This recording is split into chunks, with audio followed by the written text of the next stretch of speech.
Bismillahirrahmanirrahim. Assalamualaikum warahmatullahi wabarakatuh.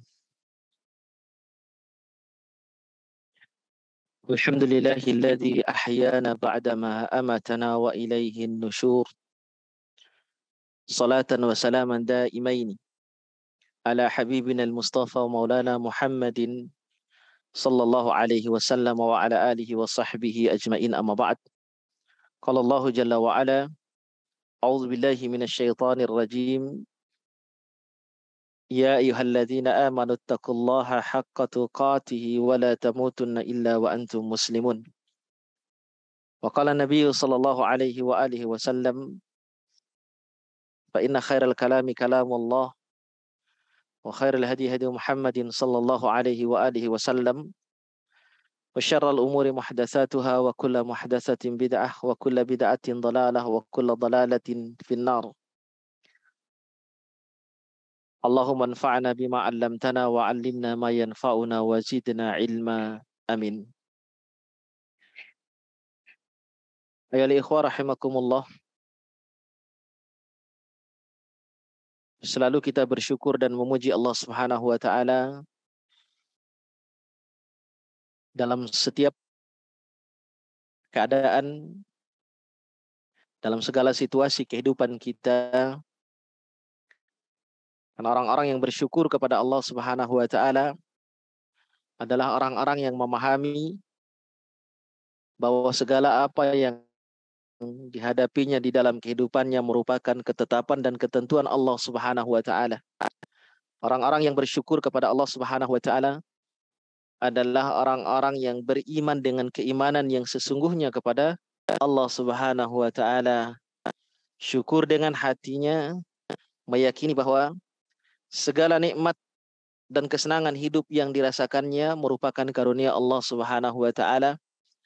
Lalu bersyukur dengan lisannya, dengan berzikir dan memuji Allah Subhanahu wa taala, dengan ucapan terima kasih kepada Allah Subhanahu wa taala dengan kalimat tahmid.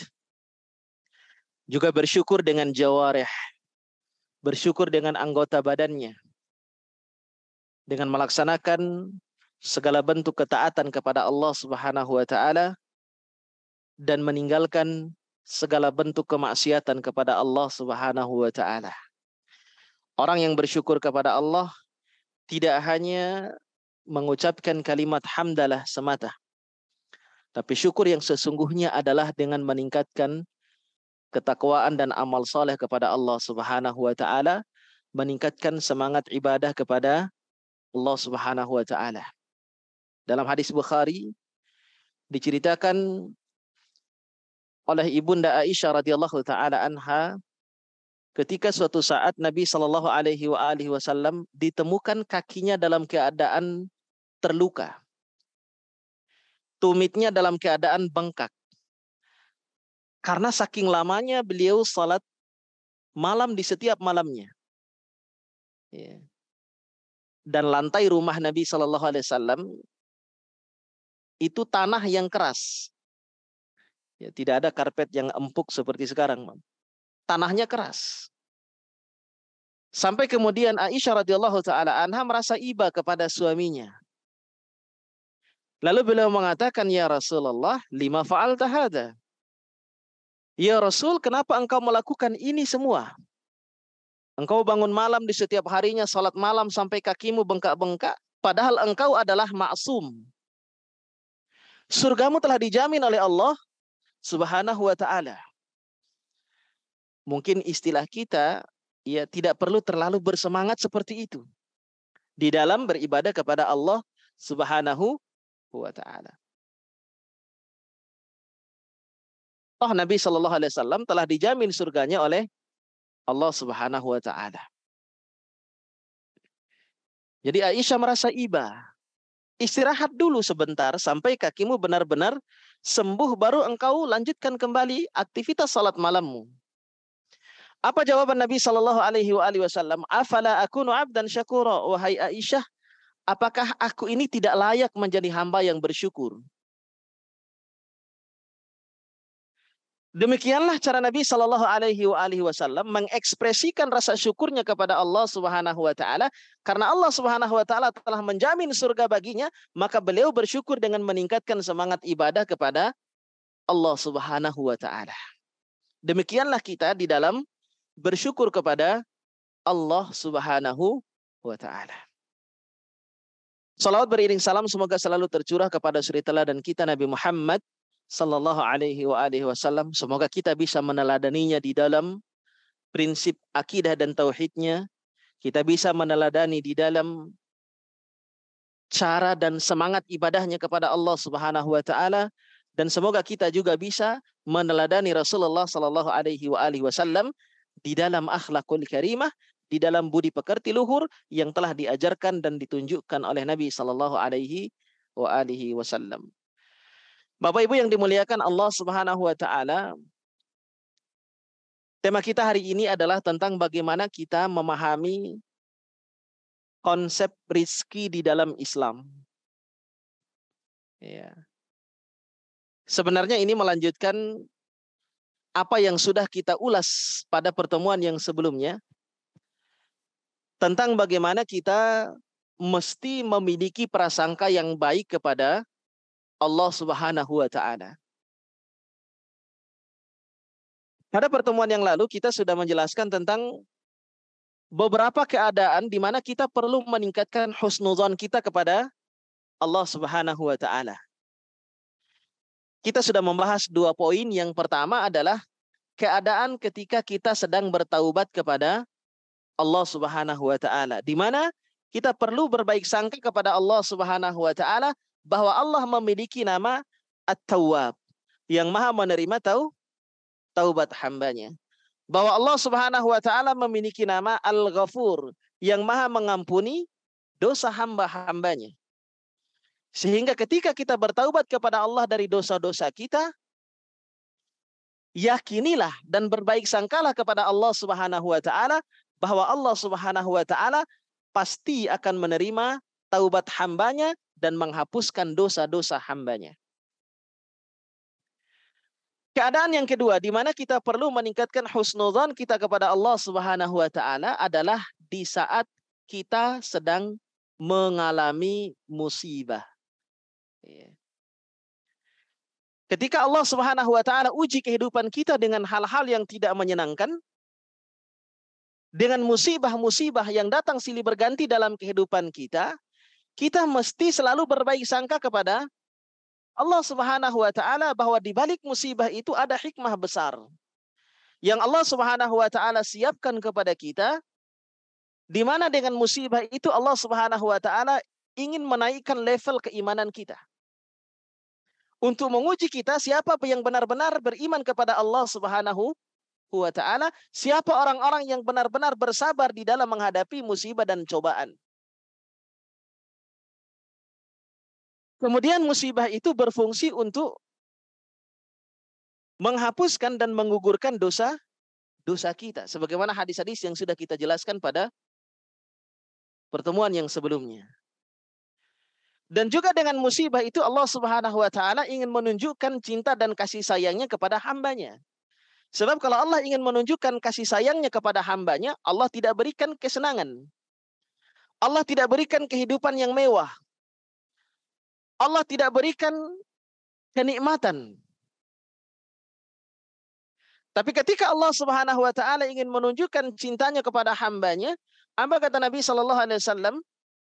Yusib minhu. Allah Subhanahu Wa Taala akan berikan cobaan dan musibah kepadanya. Wa inna Allah idza ahabba qauman ibtalahum. Dan Allah itu jika ingin menunjukkan cinta dan kasih sayangnya kepada hambanya, maka Allah akan berikan ujian kepadanya.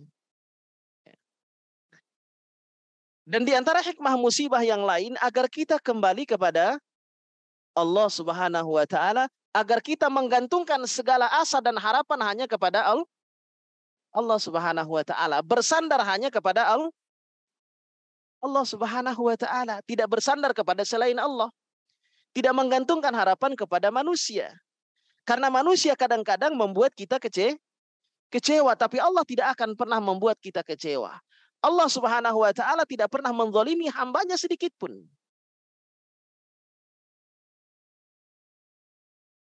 Ketika kita dalam keadaan hidup kita senang, dalam keadaan hidup kita bahagia, dalam keadaan hidup kita berlimpah materi, mungkin banyak orang yang berbuat baik kepada kita. Banyak orang yang berperilaku baik dengan kita. Tapi kadang-kadang ketika kita dalam keadaan sebaliknya, sebagian orang menjauhi kita. Kadang-kadang orang hanya datang di saat kita sedang ada, tapi dia menghilang di saat kita sedang tidak ada. Itulah manusia, akan tetapi Allah Subhanahu wa taala akan senantiasa memberikan pertolongan kepada hambanya dalam keadaan apapun. Jadi kembalikan segala urusan kepada Allah Subhanahu wa taala, sehingga ketika Allah memberikan ujian kepada kita, agar kita kembali hanya kepada Allah Subhanahu wa ta'ala. Kullu nafsin dha'iqatul maut wa nabluukum bisyarri wal khairi fitnah wa ilaina turja'un. Kata Allah Subhanahu wa ta'ala, dan kami akan uji manusia dengan dua bentuk ujian. Yang pertama, ujian dalam bentuk keburukan. Hal-hal yang tidak disukai oleh manusia di dalam kehidupannya. Kemudian ujian yang kedua dalam bentuk kebaikan, kesenangan, kenikmatan. Jadi ujian itu tidak hanya apa yang bersifat sesuatu yang tidak menyenangkan saja. Ujian itu bukan musibah saja, tapi nikmat adalah ujian. Kaya adalah ujian. Sehat adalah ujian. Karena Allah menyebut dua bentuk ujian. Yang pertama keburukan, yang kedua adalah kebaikan. Agar kita kembali kepada Allah Subhanahu wa ta'ala. Wa balawnahum bil hasanati was sayyi'at la'allahum yarji'un. Dalam ayat yang lain dalam surat Al-A'raf ayat 172 Allah menyebutkan, dan kami akan uji manusia dengan dua bentuk ujian. Yang pertama adalah al-hasanat. Maknanya sama dengan al-khair. Ujian berupa kebaikan. Sejauh mana kita mampu bersyukur atas ujian kenikmatan itu. Yang kedua adalah as-sayyi'at. Maknanya sama dengan asyar, yaitu keburukan-keburukan, musibah-musibah, dan ujian-ujian yang lainnya, sejauh mana kita mampu menghadapinya dengan bersabar, serta ikhlas dan ridho di dalam menghadapi ketetapan Allah Subhanahu wa ta'ala. Agar mereka kembali kepada Allah Subhanahu wa ta'ala. Jadi di saat kita sedang menghadapi musibah pun, kita mesti untuk terus berbaik sangka kepada Allah Subhanahu wa ta'ala, bahwa dengan meyakini di balik musibah yang Allah Subhanahu wa ta'ala tetapkan bagi kehidupan kita, terdapat kebaikan untuk kita jika kita mampu menghadapinya dengan sikap yang baik. Ini keadaan yang kedua. Yang pertama adalah keadaan di mana kita sedang bertaubat kepada Allah. Yang kedua adalah keadaan di mana kita sedang tertimpa musibah. Nah, keadaan yang ketiga, di mana kita perlu meningkatkan husnudzon kita kepada Allah Subhanahu wa ta'ala adalah di saat kita sedang mencari rizki. Bukan Rizky Bilar, Bu, ya. Ibu kan biasanya hafalnya Rizky Bilar, ya, dan Lesti Kejora. Ya. Bukan rizki yang itu. Ya. Di saat kita sedang mencari rizki dalam kehidupan kita, maka kita mesti berbaik sangka kepada Allah Subhanahu wa ta'ala. Kita mesti berhusnudzon kepada Allah Subhanahu wa ta'ala, bahwa Allah Subhanahu wa ta'ala telah menetapkan rizki untuk seluruh makhluknya. Tidak hanya makhluk yang berakal, tidak saja manusia, tapi Allah Subhanahu wa ta'ala juga berikan rizki kepada seluruh makhluk. Allah berikan rizki kepada hewan-hewan. Allah Subhanahu wa ta'ala berikan rizki kepada tumbuh-tumbuhan. Bahkan Allah Subhanahu wa ta'ala juga memberikan rizki kepada orang yang tidak berakal. Maka ini tentu menjadi renungan bagi kita. Orang yang tidak waras saja, maaf, orang yang tidak berakal saja, yang tidak normal hidupnya, Allah Subhanahu wa ta'ala berikan rizki kepadanya. Allah berikan rizki kepadanya. Bahkan dengan tidak melakukan usaha apapun, dia tetap bisa makan, dia tetap bisa hidup, dan bahkan dia tetap sehat. Ya. Sehat-sehat, Pak. Mungkin tidak banyak pikiran dia, makanya sehat. Kalau kita kan pikiran macam-macam, sehingga asam lambung naik, macam-macam. Ya. Jadi Allah Subhanahu wa taala telah menetapkan rizki untuk semua hambanya. Ya. Bahkan rizki itu tidak Allah Subhanahu wa taala berikan kepada hambanya yang beriman saja, bahkan orang-orang yang durhaka kepada Allah Subhanahu wa taala, orang-orang yang berpaling dari Allah Subhanahu wa taala, tetap Allah Subhanahu wa taala berikan rizki kepadanya.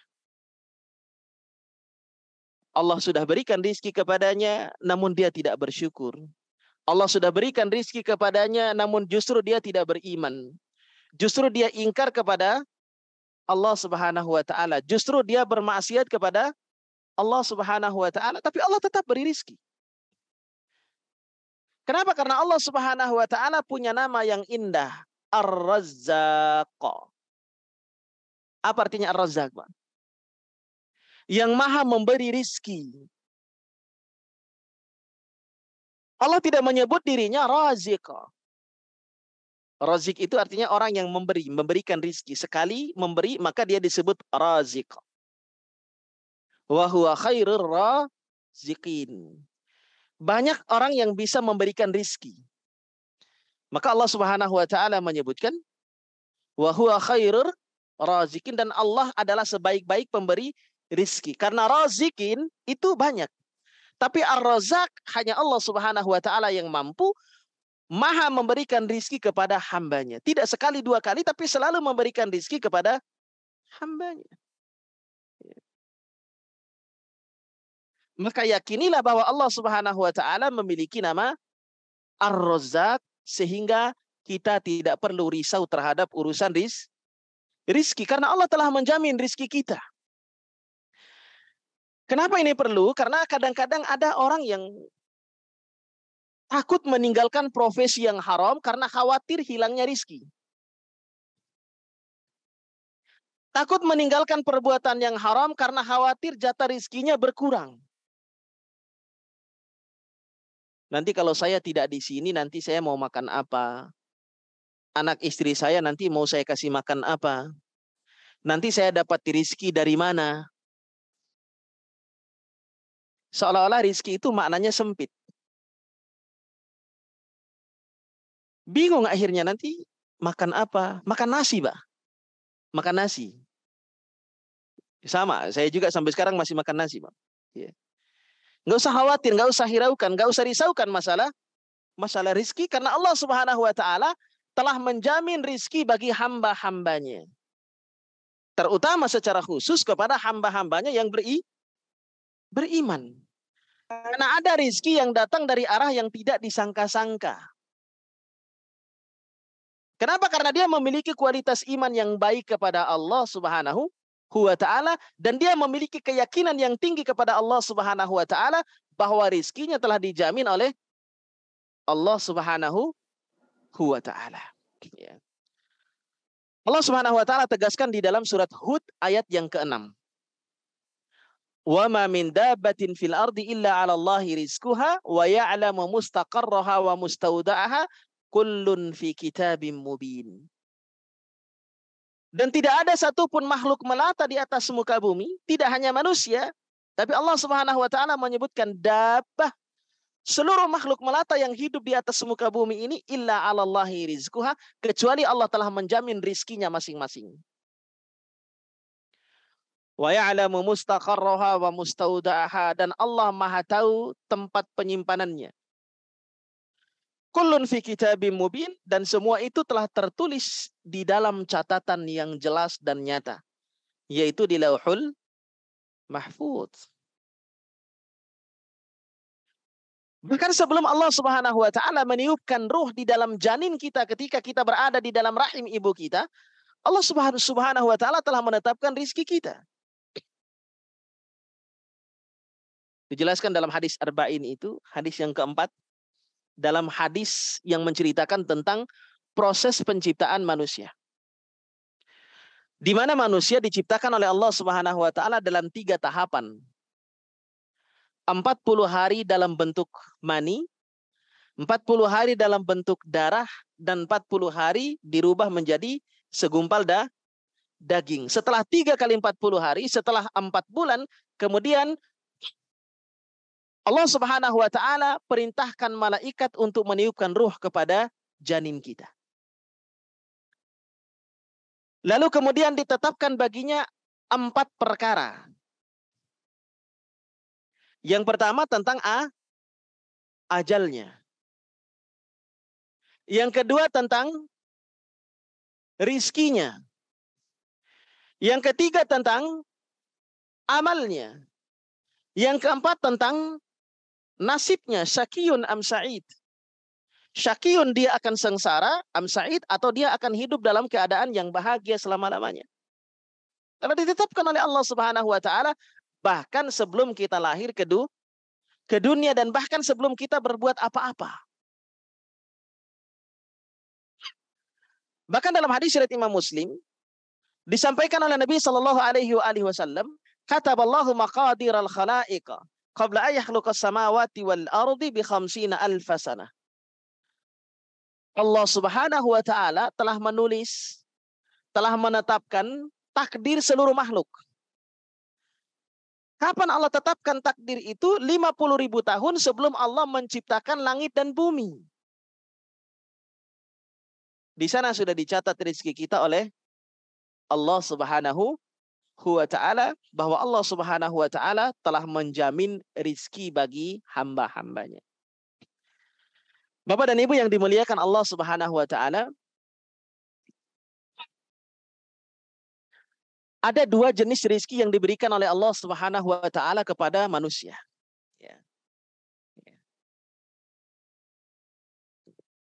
Di dalam Islam dikenal 2 rezeki yang diberikan oleh Allah Subhanahu wa taala kepada semua manusia. Ya. Yang pertama adalah rezeki menurut sifatnya. Ya. Ada jenis rezeki yang diberikan oleh Allah Subhanahu wa taala kepada manusia menurut sifatnya. Yang pertama ada rezeki yang bersifat madi. Madi itu adalah rezeki yang sifatnya materi. Ya. Seperti hujan, Allah turunkan hujan, dan hujan itu adalah rezeki. Kemudian Allah karuniakan kepada kita buah-buahan.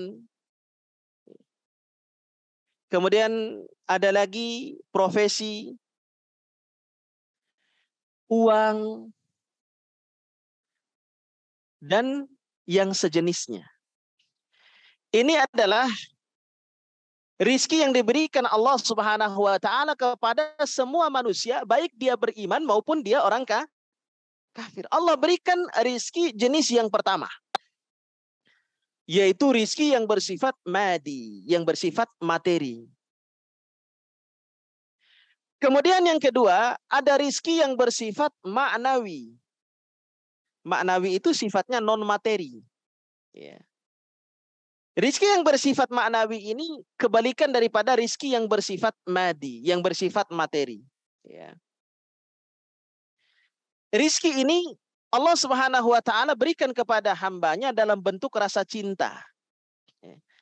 Allah Subhanahu wa taala memberikan rasa cinta dan kebahagiaan kepada hambanya. Rizki ma'nawi ini bisa dalam bentuk iman. Allah berikan iman kepada hambanya. Dan ini adalah rizki yang besar. Karena tidak semua Allah berikan keimanan kepada hambanya. Di antaranya lagi Allah berikan kepada hambanya sifat qanaah. Ini juga rizki. Qanaah itu artinya merasa puas dengan apa yang diberikan oleh Allah Subhanahu wa taala. Meskipun Allah berikan kepadanya materi yang sedikit, tapi dia selalu meresponnya dengan rasa syukur kepada Allah Subhanahu wa taala. Inilah yang disebut dengan sifat qanaah. Ya. Tidak berlebih-lebihan, tidak punya obsesi yang berlebihan terhadap materi. Dia bersifat qanaah atau yang lainnya. Ini rizki yang diberikan oleh Allah Subhanahu wa taala dan dikaruniakan oleh Allah Subhanahu wa taala hanya kepada hamba-hambanya yang dicintainya. Siapa hamba yang dicintai oleh Allah Subhanahu wa taala? Yaitu orang-orang yang beriman kepada Allah Subhanahu wa taala. Jadi ini dua jenis rizki. Yang pertama adalah rizki yang bersifat materi. Allah berikan kepada semua hambanya, kepada seluruh makhluk, bahkan kepada orang-orang yang tidak beriman. Karena Allah memiliki nama Ar-Rahman, yang maha pengasih. Allah mengasihi dan memberikan rizki yang berupa materi kepada seluruh makhluknya, kepada semua manusia sesuai dengan kadar usahanya. Ya. Tapi kalau rizki yang bersifat maknawi, non materi, hanya Allah berikan kepada orang-orang yang dicintai oleh Allah Subhanahu wa taala. Kemudian ada jenis rizki berdasarkan cara mendapatkannya. Ya. Yang pertama, berdasarkan cara memperoleh rizki itu, ada rizki yang sifatnya kasbi. Kasbi itu dari kata kasaba yaksibu. Kullu nafsin bima kasaba rahin. Semua orang akan mempertanggungjawabkan setiap apa yang dia usahakan dan dia kerjakan. Kasaba yaksibu artinya mengusahakan atau mengerjakan. Jadi rizki yang bersifat kasbi ini adalah rizki yang diperoleh melalui jalur usaha dan juga dengan bekerja. Ini rizki yang sifatnya kasbi. Dan rizki kasbi ini tidak mensyaratkan kualitas keimanan orang yang menerimanya. Artinya bahwa tidak jarang pula dijumpai orang-orang yang ingkar kepada Allah Subhanahu wa taala. Orang-orang yang tidak beriman kepada Allah Subhanahu wa taala justru bahkan hidupnya lebih sukses. Bahkan hidupnya lebih mewah. Bahkan materinya lebih melimpah daripada orang-orang yang beriman. Karena dia memperoleh rizki dari Allah Subhanahu wa taala sesuai dengan hasil usaha dan kerjanya. Ini yang disebut dengan rizki yang bersifat kasbi. Dalam istilah lain, nikmat yang diberikan oleh Allah Subhanahu wa taala kepada orang-orang yang tidak beriman berupa rizki kasbi ini merupakan peringatan akan datangnya azab dari Allah Subhanahu wa taala. Dalam agama disebut dengan istilah istidraj. Terlihat nikmat tapi sesungguhnya itu adalah azab dari Allah Subhanahu wa taala. Ya. Ya. Jadi selain dari hasil kerja, rizki yang bersifat kasbi ini berasal dari sifat rahmannya Allah Subhanahu wa ta'ala. Karena Allah Subhanahu wa ta'ala maha mengasihi dan maha memberikan kepada siapapun yang Allah Subhanahu wa ta'ala mau. Bahkan kepada orang-orang yang tidak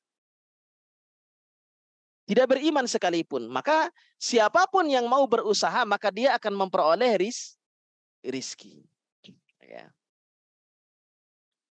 Karena Allah itu punya nama Ar-Rahman, Ar-Rahim. Ar-Rahman, Allah Subhanahu wa ta'ala berikan kepada seluruh makhluk. Tapi kalau Ar-Rahim, Maha Penyayang, Allah hanya berikan kepada orang-orang yang beriman. Artinya kalau Allah kasih bukan berarti Allah sayang. Sehingga Allah membedakan namanya Ar-Rahman dan Ar-Rahim padahal dengan satu sifat yang sama yaitu rahmah. Tapi Allah dengan satu sifat rahmat itu membedakan dua namanya, Ar-Rahman dengan Ar-Rahim. Allah berikan kepada siapapun yang hidup, hanya berikan kepada orang-orang yang berikan kepada orang-orang yang beriman. Maka Allah itu punya 100 rahmat. Allah punya berapa rahmat, Pak? 100 rahmat. Satu rahmat Allah Subhanahu untuk seluruh makhluk di dunia. Jadi seluruh makhluk yang hidup di dunia dari yang pertama sampai yang terakhir, dari yang kaya sampai yang miskin, yang iman sampai yang kufur, yang dewasa maupun yang kecil, itu hanya memperoleh bagian daripada satu rahmat Allah. Rahmat itu saja kita sudah merasakan hidup ini enak banget. Hidup ini rasanya nikmat sekali. Padahal hanya dengan satu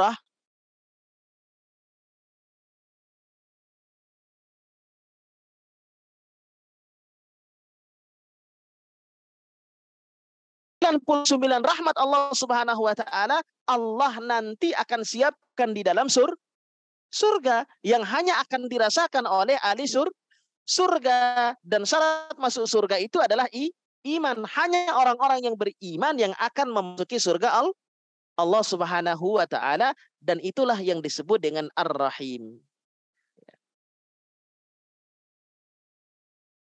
Jadi jangan kaget ketika Allah Subhanahu wa taala justru memberikan rizki yang lebih banyak kepada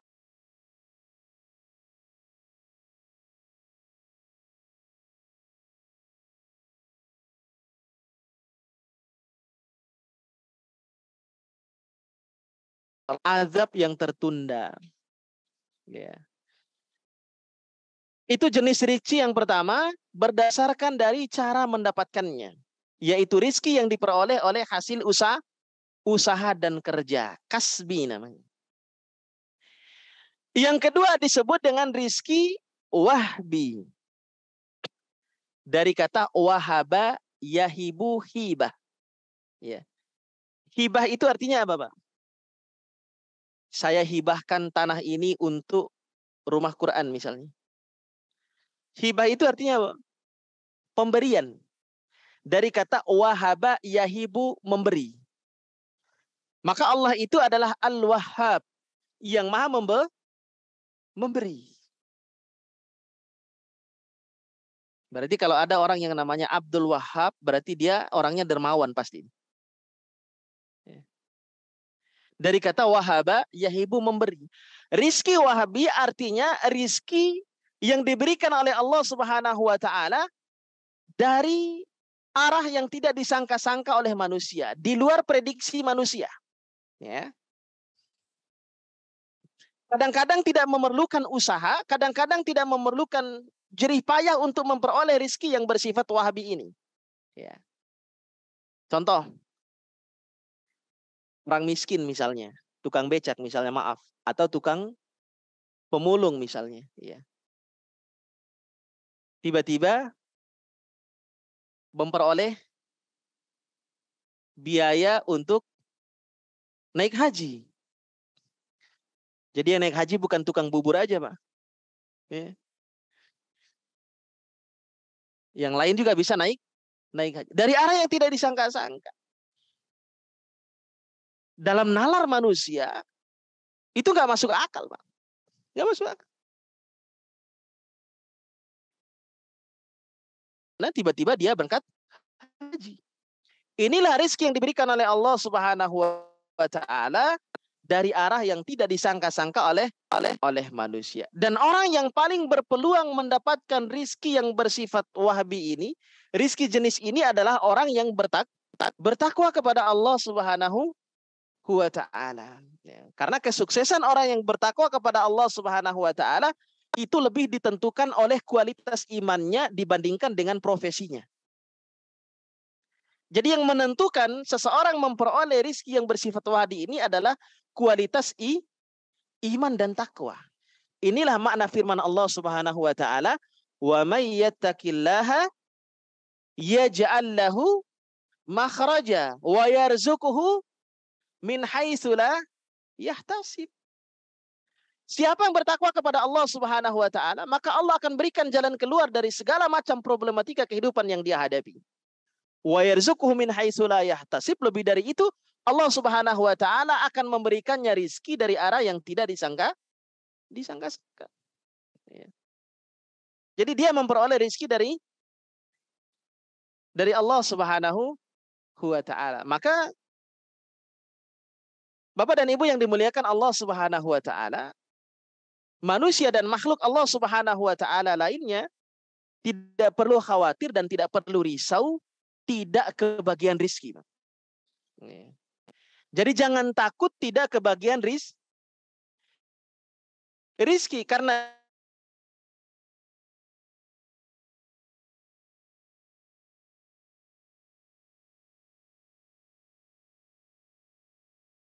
pemiliknya sebagaimana ajal. Maka sekali lagi, kita tidak boleh khawatir dan tidak perlu risau terhadap urusan rizki, karena rizki telah dijamin oleh Allah Subhanahu wa ta'ala. Ada rizki yang bersifat madi, yaitu materi. Ada pula rizki yang bersifat ma'nawi, non-materi. Ada rizki yang diperoleh oleh manusia sesuai dengan hasil usahanya yang kasbi. Ada pula rizki yang datang dari arah yang tidak disangka-sangka, wahbi. Jadi ada rizki kasbi, ada rizki wahbi. Ya. Bapak dan Ibu yang dimuliakan Allah Subhanahu wa ta'ala, jadi kita mengejar rizki, kita mencari rizki, padahal sebenarnya rizkilah yang mencari dan mengejar kita, Pak. Karena rizki tahu di mana kita tinggal. Rizki akan datang ke tempat tinggal kita. Tapi kita selalu mencari rizki. Dari dulu memang rizki yang bersifat materi berupa uang terutama, ya, ini salah satu item, ya, yang selalu dicari oleh manusia di dalam kehidupannya. Selalu dikejar-kejar oleh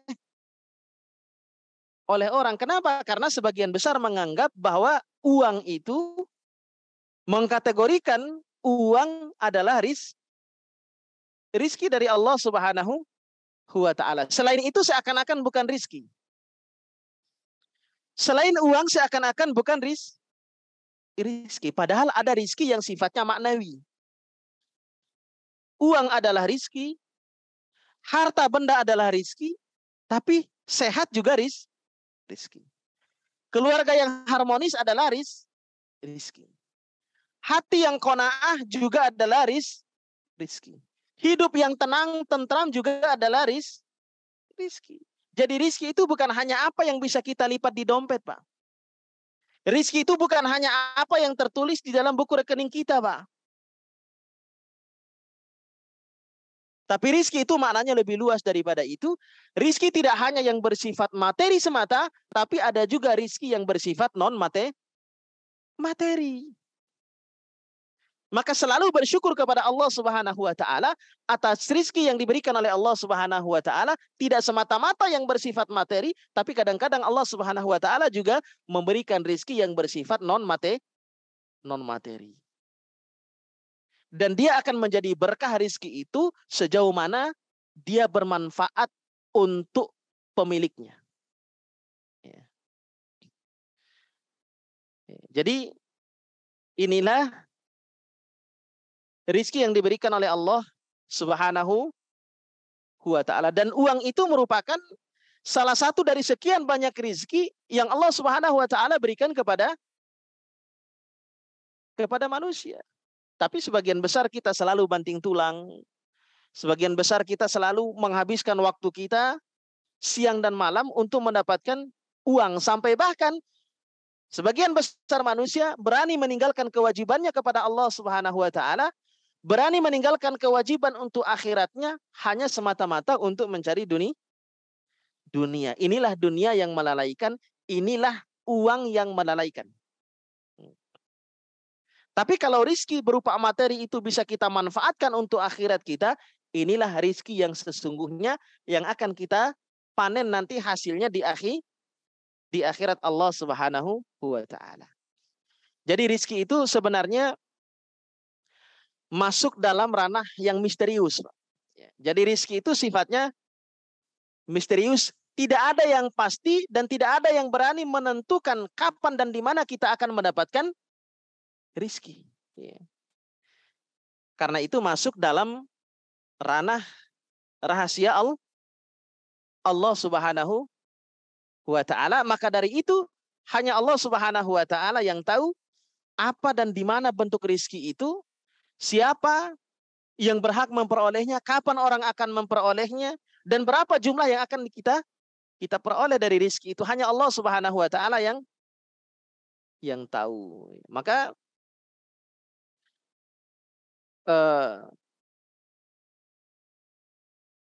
jangan pernah menganggap bahwa rizki itu hanya yang bersifat materi. Sekali lagi, bahwa rizki itu banyak macam dan ragamnya. Meskipun kebanyakan manusia mengkategorikan bahwa rizki itu apa yang diterima oleh tangan kita, apa yang bisa dilihat, bisa diraba.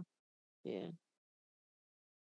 Ini yang bersifat materi saja. Jadi kalau orang mendapatkan uang, itu artinya dia mendapatkan rizki. Sehingga ketika orang sedang banyak uang, wah rizkinya lagi banyak nih. Gitu. Kan gitu. Kemudian dapat mobil baru dikategorikan sebagai rizki. Jadi ketika uang banyak, ini rizkinya sedang melimpah. Ya. Dan berbagai macam anggapan-anggapan yang sempit di dalam memahami makna rizki dari Allah Subhanahu wa ta'ala. Padahal yang namanya rizki itu sangat banyak sekali macamnya. Bahkan mengutip dari apa yang disampaikan oleh Syekh Mutawalli Asy-Sya'rawi tentang tingkatan-tingkatan rizki dalam kehidupan manusia. Jadi rizki itu ada beberapa derajat. Ada beberapa tingkatan. Al-malu huwa adna darajatir rizqi. Beliau mengatakan, adapun harta itu adalah rizki yang paling rendah. Ya. Jadi harta itu sebenarnya adalah tingkatan rizki yang paling rendah. Wal afiyatu hiya a'la darajatir rizqi. Sedangkan kesehatan itu adalah rizki yang paling tinggi. Kadang-kadang ada orang yang diberikan harta yang banyak, namun diuji dengan keadaan fisiknya yang tidak sehat. Sehingga dia tidak bisa menikmati hartanya. Tapi ada orang yang selalu diberikan kesehatan oleh Allah Subhanahu wa ta'ala meskipun dia tidak memperoleh materi yang cukup.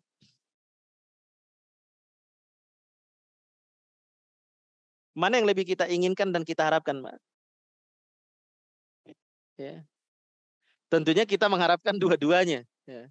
Sebagai manusia yang normal, tentu kita mengharapkan dua-duanya. Ya. Kemudian beliau mengatakan, wa salahul abna'i huwa afdalur rizki. Adapun anak-anak dan keturunan yang soleh itu adalah rizki yang paling utama. Jadi anak-anak yang soleh itu juga adalah rizki. Meskipun anak kita namanya bukan rizki. Nanti jadi rizki bilar. Tukang banting. Ya. Kemudian beliau mengatakan, waridha rabbil alamina huwa tamamur rizqa. Dan adapun ridho Allah Subhanahu wa ta'ala itu adalah rizki yang paling sempurna. Tidak ada rizki yang paling sempurna selain ketika kita memperoleh ridho Allah Subhanahu wa ta'ala, dan tidak ada kemalangan yang paling sempurna, yang paling malang selain kita memperoleh murka Allah Subhanahu wa ta'ala. Jadi ini adalah bentuk-bentuk rizki dalam kehidupan kita. Bahkan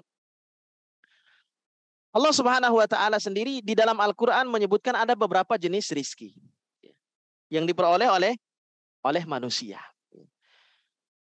Ada 8 jenis rizki yang disebutkan oleh Allah Subhanahu wa ta'ala di dalam Al-Quran. Yang pertama, ada rizki yang telah dijamin oleh Allah Subhanahu wa ta'ala tadi di dalam surat Hud ayat yang ke-6. Jadi Allah Subhanahu wa ta'ala menjamin rizki untuk seluruh makhluknya. Maka jangan pernah kita khawatir dan risau dengan apa yang belum kita peroleh. Bisa jadi Allah Subhanahu wa ta'ala memberikan yang lebih baik daripada apa yang kita minta dan kita inginkan. Kadang-kadang kita minta kepada Allah, tapi Allah tidak beri apa yang kita minta, tapi Allah akan beri yang lebih baik untuk kita, yang lebih maslahat untuk kita. Karena Allah lebih tahu mana yang lebih bermanfaat untuk hambanya. Ya. Mungkin kita minta kepada Allah, minta apa, Pak? Minta mobil misalnya. Mungkin Allah tidak kasih mobil, tapi Allah kasih apa yang kita butuhkan yang lebih baik. Allah kasih sehat. Ya. Kita minta apa lagi, Pak? Kita minta istri kedua misalnya. Ya. Mungkin Allah tidak kasih, tapi Allah kasih yang lebih baik, yang lebih penting bagi kita. Ya. Allah kasih rezeki yang halal dan seterusnya. Ya. Jadi Allah Subhanahu wa taala memberikan rizki kepada setiap hambanya, dan ini adalah rizki yang telah dijamin oleh Allah Subhanahu wa taala. Karena sebagian kita selalu merasa khawatir dengan urusan rizki. Selalu berpikir besok mau makan apa. Khawatir tidak bisa menafkahi anak dan istri. Khawatir kehilangan pekerjaan. Dan berbagai macam kekhawatiran yang lainnya yang berkaitan dengan rizki. Padahal urusan rizki termasuk di dalam jaminan Allah Subhanahu wa ta'ala. Bahkan bayi yang baru lahir ke dunia, dia lahir itu sudah satu paket dengan rizkinya. Dia lahir ke dunia sudah satu paket dengan rizkinya. Padahal dia belum bisa apa-apa. Bahkan di dalam rahim ibunya dia sudah memperoleh rizki. Dia memperoleh saripati makanan dari apa yang dikonsumsi oleh ibunya. Dan bahkan salah satu keajaiban Allah Subhanahu wa taala, ini yang saya baca dari sisi medis, mohon nanti diluruskan. Ketika Allah Subhanahu wa taala menutup satu jalur yang biasa dialami oleh perempuan ketika dia sudah hamil, lalu kemudian jalurnya tertutup. Orang hamil kan tidak lagi haid, ya kan? Maka dari situlah kemudian menghasilkan saripati makanan untuk janin yang ada di dalam perut ibunya. Luar biasa kuasa Allah Subhanahu wa taala. Ya. Di dalam janin dia sudah memperoleh rizki. Lahir ke dunia mungkin dia nangis sesaat. Kemudian dipangku oleh ibunya, lalu disusui oleh ibunya. Kemudian dia tenang, Pak. Nggak mikir dia, Pak. Tenang, Pak. Dari tadinya nangis, ketika disusui oleh ibunya tenang. Kenapa? Karena dia tahu rizkinya ada di dalam susuan ibunya. Tenang dia, Pak. Ya. Jadi kita itu harusnya sebagaimana seorang bayi yang dilahirkan ke dunia. Jadi bayi itu dia sudah memperoleh rizki yang cukup meskipun dia belum punya ilmu. Belum tahu cara mencari rizki. Dia belum punya pengalaman. Dia belum punya ijazah. Dia belum punya profesi. Tapi semuanya ada di dalam jaminan Allah Subhanahu wa ta'ala. Apa yang terpenting bagi kita, yaitu kita menjalani hidup ini dengan ikhtiar yang sesuai dengan rambu-rambu yang Allah Subhanahu wa ta'ala dan Rasulnya telah tetapkan. Ya. Kerjakan yang terbaik, apa yang Allah Subhanahu wa ta'ala sukai, lalu kemudian kita maksimalkan ikhtiar, berusaha, Pak. Jangan duduk berpangku tangan. Jadi untuk memperoleh rizki, tentu kita harus berikhtiar. Lalu setelah itu tawakal, berserah diri kepada Allah. Jadi ikhtiar dulu, baru kita menggantungkan harapan kepada Allah. Jangan menggantungkan harapan kepada Allah tanpa ikhtiar. Itu percuma, Pak. Percuma. Dan Allah Subhanahu wa ta'ala maha tahu apa yang kita butuhkan. Dan Allah yang maha kuasa untuk mencukupi kebutuhan kita. Ya. Dan harus kita berpikir pula bahwa rizki itu tidak hanya berupa harta, tapi banyak bentuk yang lainnya. Yang selama ini terus kita nikmati, itu adalah rizki dari Allah Subhanahu wa ta'ala. Ya.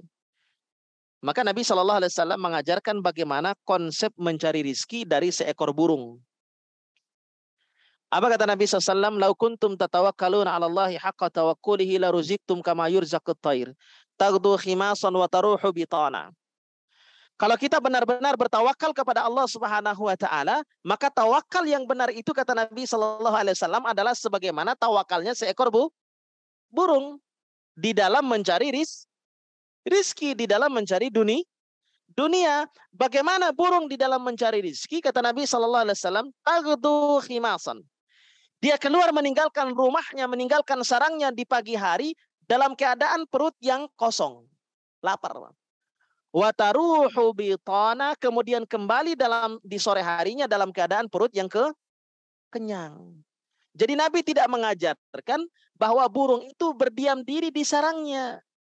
Kalau ingin kenyang, keluar cari makan, ada ikhtiar. Jadi tawakal yang benar itu adalah tawakalnya seekor burung, tawakal yang disertai dengan ikhtiar yang maksimal.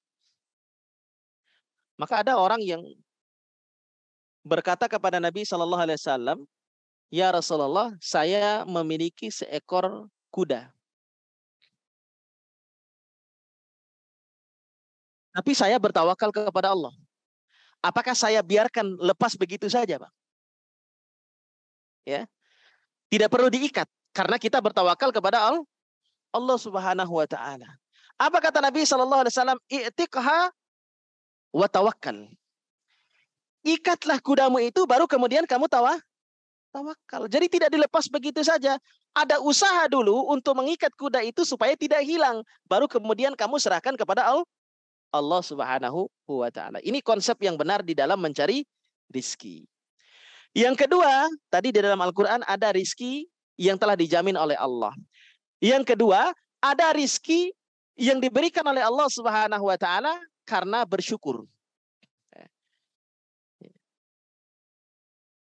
Karena apapun yang kita dapatkan di dunia ini tentu jelas bersumber dari Allah Subhanahu wa taala, maka kita mesti selalu bersyukur kepada Allah sehingga rizki akan terus mengalir kepada kita. Ya. La in syakartum la azidannakum. Jadi kalau kita bersyukur kepada Allah Subhanahu wa taala, maka Allah Subhanahu wa taala pasti akan menambah nikmat itu kepada orang-orang yang bersyukur. Jadi Allah akan memberikan rizki karena kita bersyukur kepada Allah. Semakin kita bersyukur, semakin Allah alirkan rizkinya. Jika tidak dalam bentuk materi secara kuantitas, tapi rizki itu berkah secara kualitas. Jadi yang kita mohon, yang kita minta, rizki itu bukan tentang banyaknya, tapi tentang berkahnya. Ya. Itu yang kedua. Yang ketiga, ada rizki yang diperoleh karena sedekah. Ya. Sebagaimana Allah Subhanahu wa taala sebutkan di dalam surat Al-Baqarah ayat 245. Ya. Siapa yang mau memberikan pinjaman kepada Allah Subhanahu wa taala, pinjaman yang baik, artinya menafkahkan atau mensedekahkan hartanya di jalan Allah Subhanahu wa taala, qardan hasana, ya. Maka Allah Subhanahu wa taala yudha'if, akan melipat gandakan pahalanya kepadanya dengan pelipat gandaan yang banyak. Jadi bersedekah itu tidak akan mengurangi rizki. Mana qasad sadaqatun min mal. Kata Nabi sallallahu alaihi wasallam, ada 3 hal yang tidak berkurang. Salah satunya, harta tidak akan berkurang karena sedekah. Karena sebagian rizki yang Allah Subhanahu wa taala berikan kepada kita, ada yang Allah titipkan untuk mereka yang membutuhkan. Wa mimma razaqnahum yunfikun. Ya. Yang keempat, ada rizki yang diperoleh karena hasil usaha. Ya. Ini rizki tadi yang bersifat kasbi, sesuai dengan hasil usaha. Kalau kita diam saja tanpa melakukan apapun, maka rizki tidak akan datang. Ya. Kalau kita duduk berpangku tangan, tidak akan datang. Jadi selain kita bersyukur, tentu berusaha untuk mendapatkan rizki juga diperlukan. Terutama kita berusaha untuk mendapatkan rizki dengan cara yang halal, dengan cara yang benar, seperti bekerja. Ya. Itu juga adalah ikhtiar yang perlu kita kerja, yang perlu kita lakukan untuk memperoleh rizki. Karena kita tidak akan bisa memperoleh sesuatu tanpa usaha, tanpa ikhtiar. Dan kita semua tahu bahwa usaha tidak akan pernah bisa mengkhianati hasilnya. Hasil yang kita peroleh sesuai dengan usaha. Wa an laisa lil insani illa ma sa'a. Kata Allah dalam surat An-Najm ayat 39, tidaklah manusia mendapatkan apa-apa kecuali sesuai dengan apa yang diusahakannya. Jadi apa yang kita peroleh sesuai dengan apa yang kita usahakan. Yang kelima, ada rizki karena anak. Sehingga orang-orang suka mengatakan banyak anak, banyak rizki. Supaya orang tidak takut untuk melahirkan anak-anaknya. Karena Allah Subhanahu wa taala mengatakan wala taqtulu auladakum khasyata imlak. Jangan kamu membunuh anak-anakmu karena takut miskin. Nahnu narzuquhum wa iyyakum. Kamilah yang akan memberikan rizki kepada mereka dan kepada kalian. Ya. Inna qatlahum kana khita'an kabira, karena membunuh mereka adalah dosa yang sangat besar. Jadi anak dan keluarga juga merupakan sumber kita memperoleh rizki. Karena mereka kita juga harus semangat berusaha untuk menghidupi mereka. Jadi lebih semangat kita, lebih termotivasi kita untuk berusaha mencari rizki. Maka keluarga bukanlah beban, melainkan sumber rizki dari Allah Subhanahu wa taala. Yang keenam, Allah menyebutkan rizki karena menikah. Jadi jangan takut kawin. Rizki karena menikah. Jadi salah satu pintu rizki itu adalah dengan menikah. Jadi banyak lajang yang khawatir tentang masalah rizki. Banyak bujang yang khawatir tentang masalah rizki. Sehingga karena khawatir nggak nikah-nikah, jadi bujang lapuk. Maka Allah Subhanahu wa taala menyatakan akan memberi kemampuan bagi setiap hambanya yang menikah. Ya. Dalilnya surat An-Nur ayat 32. Wa ankihul ayama minkum wassalihina min ibadikum wa imaikum iyakunu fuqara yughnihimullahu min fadli. Ya. Dan nikahkanlah orang-orang yang sendirian di antara kamu dan orang-orang yang layak untuk menikah dari hamba-hamba sahayamu yang laki-laki dan maupun perempuan. Iyakunu fuqara yughnihimullah. Jika mereka miskin, Allah akan mengkayakan mereka. Allah akan memampukan mereka. Ya. Jadi itu yang keenam. Yang ketujuh adalah rizki karena beristighfar. Ya, karena istighfar itu ketika kita sedang mengalami banyak kesulitan, istighfar akan menjadi salah satu cara terbaik untuk memperoleh kemudahan. Ya. Di dalam surah Nuh ayat 10 sampai ayat 12 itu Allah menjelaskan rizki yang datang karena kita beristighfar kepada Allah Subhanahu wa taala. Wa qultu astaghfiru rabbakum innahu kana ghaffara. Katakanlah mohonlah ampun kepada Allah karena Allah adalah zat yang Maha Pengampun. Yursilis sama 'alaikum midrara. Allah akan menurunkan hujan dari langit. Wa yumditkum bi amwalin wa banin. Allah akan menambahkan hartamu. Ya. Allah Subhanahu wa taala juga akan memperbanyak harta dan anak-anakmu. Wa yaj'al lakum anhara, dan Allah akan menjadikanmu kebun-kebun yang indah. Ya. Dan Allah Subhanahu wa taala wa yaj'al lakum jannat wa yaj'al lakum anhara, dan Allah Subhanahu wa taala akan memberikan bagimu sungai-sungai yang mengalir. Jadi dengan beristighfar Allah Subhanahu wa taala akan melapangkan rizki kita. Yang kedelapan yaitu rizki yang tidak terduga. Ya, ini tadi di dalam surat At-Talaq ayat yang ketiga. Wa may yattaqillaha yaj'al lahu makhraja wa yarzuqhu min haitsu la yahtasib. Ya, ini jenis-jenis rezeki yang diberikan oleh Allah Subhanahu wa taala di dalam Al-Qur'an. Jadi beberapa kesimpulan di antara bagaimana kita memahami konsep rezeki di dalam Islam. Yang pertama bahwa semua makhluk yang berakal maupun yang tidak berakal, rizkinya telah dijamin oleh Allah Subhanahu wa taala. Ya, itu yang pertama. Jadi semua makhluk telah disiapkan rizkinya oleh Allah Subhanahu wa taala. Tapi konsep ini tidak mengajarkan kepada kita sekali lagi untuk berpangku tangan dan diam tidak bekerja. Ya. Dengan anggapan bahwa semua telah ditakdirkan. Kan Allah sudah tentukan rizki bagi kita. Ya, maka kita tidak perlu bekerja. Ini adalah pemahaman yang salah. Benar bahwa rizki manusia telah ditakdirkan oleh Allah Subhanahu wa taala, tapi takdir itu sifatnya adalah rahasia. Rahasia Allah Subhanahu wa taala yang kita tidak mengetahui takdir itu. Sementara sesuatu yang tidak diketahui tidak boleh dijadikan sebagai alasan. Ya. Ini yang pertama, kenapa kita tidak boleh berpangku tangan. Ya. Kemudian yang kedua, Nabi Shallallahu Alaihi Wasallam juga menjelaskan bahwa tawakal yang benar itu tidak menghilangkan ikhtiar atau usaha di dalam mencari rizki sebagaimana seekor burung. Karena burung ketika keluar dari sarangnya di pagi hari, pulang dalam keadaan kenyang, itu untuk berusaha mencari rizki. Itu yang pertama. Yang kedua, konsepnya adalah bahwa setiap jiwa tidak akan mati sampai dia menghabiskan jatah rizkinya. Ya. Sehingga siapapun yang hidup pasti diberi jatah rizki oleh Allah Subhanahu wa taala sampai dia meninggal. Akan dipenuhi rizkinya.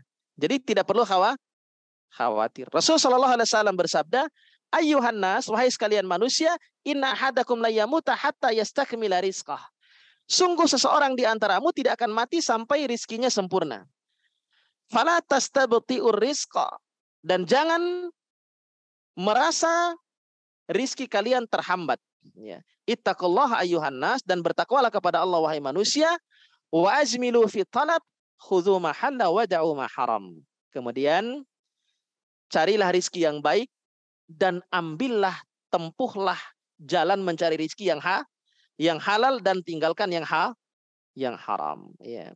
Jadi ini yang kedua. Kemudian konsep yang ketiga, bahwa hakikat rizki itu adalah apa yang kita konsumsi dan kita manfaatkan. Sementara apa yang kita kumpulkan dan kita simpan belum tentu menjadi jatah rizki kita. Sehingga Nabi Shallallahu Alaihi Wasallam menjelaskan, manusia selalu mengatakan mali, mali, mali, hartaku, hartaku, hartaku. Kemudian halaka ya ibna adam min malika illa ma akmalta illa ma akalta fa afnaita au labista fa ablaita au tasaddaqta fa amdaita. Ini 3 hakikat harta yang kita miliki. Kemudian Nabi Shallallahu Alaihi Wasallam mengatakan hakikat dari hartamu itu adalah apa yang kamu makan dan dia akan habis. Yang kita makan itu hakikat harta yang pertama dan akan habis, dan ujungnya nanti sapi teng, Pak. Ya. Itu yang pertama. Yang kedua adalah apa yang kita gunakan sampai rusak. Ya. Baju ada waktunya rusak, mobil ada waktunya rusak, rumah ada waktunya rusak. Apa yang kita pakai sampai rusak. Kalau sudah rusak sudah habis. Kemudian yang ketiga, ini hakikat harta yang sesungguhnya, autasaddaqta fa amdaita, yaitu apa yang kamu sedekahkan sehingga hartamu itu akan tersisa sampai hari kiamat. Ya. Maka sekaya apapun manusia, sebanyak apapun gajinya, maka dia tidak akan mampu melampaui jatah rizki yang telah diberikan oleh Allah Subhanahu wa taala. Kita punya 1 ton beras, Pak. Yang kita makan hanya satu piring. Kita punya 10 rumah. Yang kita tempati hanya satu kamar. Kita punya selusin mobil, tapi yang kita butuhkan, yang kita tumpangi hanya satu dalam satu waktu. Ya. Nggak bisa 10-10-nya kita pakai, nggak bisa. Jadi semua orang tidak akan melebihi jatah rizkinya. Ya. Jadi bukan yang kita kumpulkan, padahal semua yang kita kumpulkan sudah pasti akan dihisap oleh Allah Subhanahu wa taala meskipun dia belum tentu rizki kita. Ya. Jadi yang keempat, konsep rizki itu bahwa kita akan dihisap oleh Allah Subhanahu wa taala untuk semua yang kita usahakan. Ya.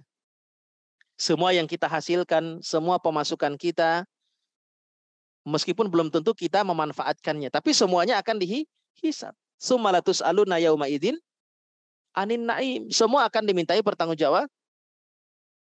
Kita tidak hanya ditanya tentang bagaimana cara mendapatkannya, tapi juga bagaimana cara memperolehnya. Maka tidak akan melangkah kaki seorang hamba sampai dimintai pertanggungjawaban tentang 4 perkara. Salah satunya tentang rizkinya. Dari mana dia peroleh dan kemana dia manfaatkan. Jadi semua akan dimintai pertanggungjawaban oleh Allah Subhanahu wa ta'ala. Kemudian yang berikutnya tentang konsep di dalam memahami rizki di dalam Islam, bahwa prestasi manusia tidak diukur dari seberapa banyak harta yang dia miliki.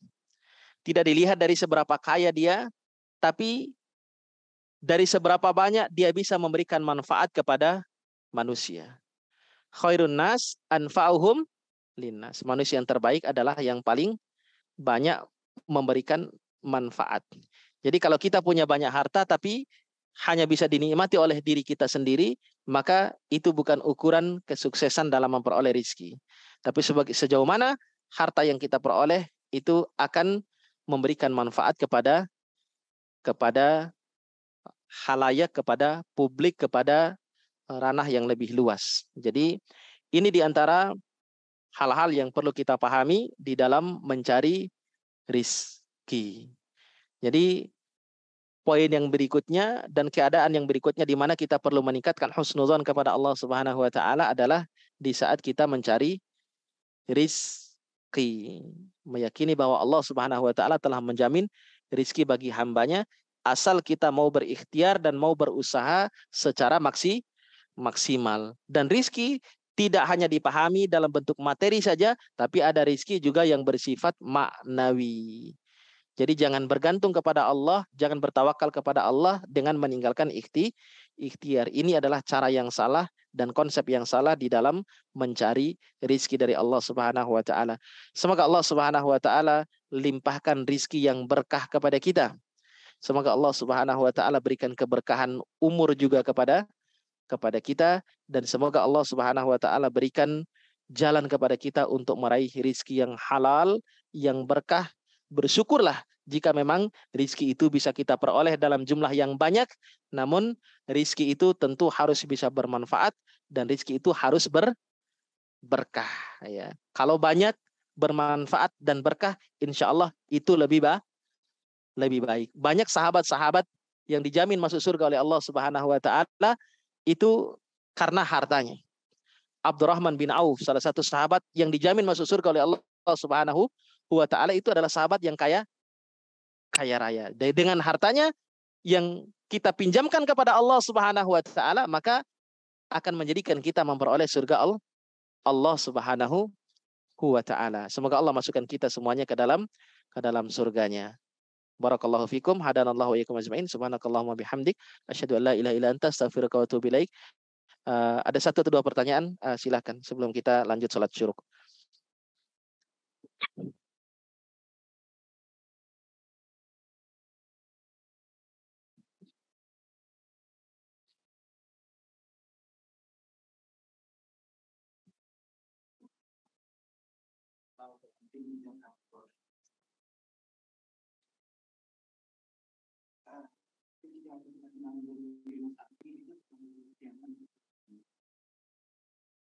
Ketika kita sedang menuntut ilmu, syar'i masuk kategori rizki baik. Ya. Jadi ketika kita menuntut ilmu, kita diberikan kemampuan oleh Allah Subhanahu wa taala. Langkah kita diingatkan oleh Allah Subhanahu wa taala untuk melaksanakan ketaatan kepada Allah Subhanahu wa taala, di antaranya adalah dengan menuntut ilmu dan juga dengan ketaatan yang lain. Ini juga adalah rezeki yang besar dari Allah Subhanahu wa taala. Bahkan rezeki yang bersifat non materi ini lebih besar nilainya dan lebih berharga daripada rezeki yang bersifat materi. Dan ini adalah rezeki yang diberikan oleh Allah Subhanahu wa taala, yang tadi rezeki yang bersifat maknawi. Jadi diberikan kemudahan oleh Allah Subhanahu wa taala, diberikan taufik oleh Allah Subhanahu wa taala untuk melaksanakan ketaatan, untuk meningkatkan keimanan kepada Allah Subhanahu wa taala. Ini adalah rezeki yang bersifat maknawi, yang bersifat non materi, yang nilainya lebih berharga daripada rezeki yang bersifat materi, karena akan mengalirkan pahala bagi kita di dunia dan di akhirat.